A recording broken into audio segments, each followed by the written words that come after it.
নমস্কার।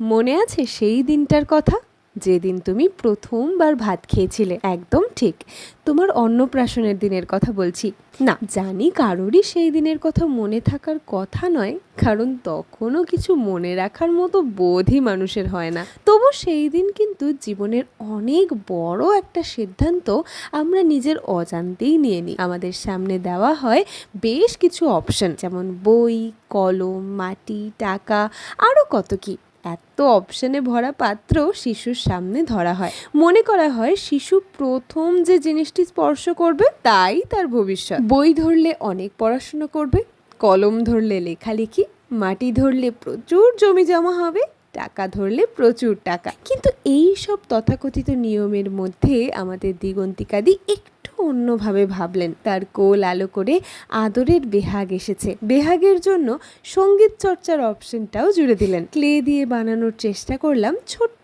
এক তানপুরা। বইয়ের লাল মলাটে লেখা রইল রবি ঠাকুরের কয়েকটি পংক্তি। আচ্ছা, তোমরা কি বাড়ির বড়দের কাছে কখনো গল্পে গল্পে শুনেছ?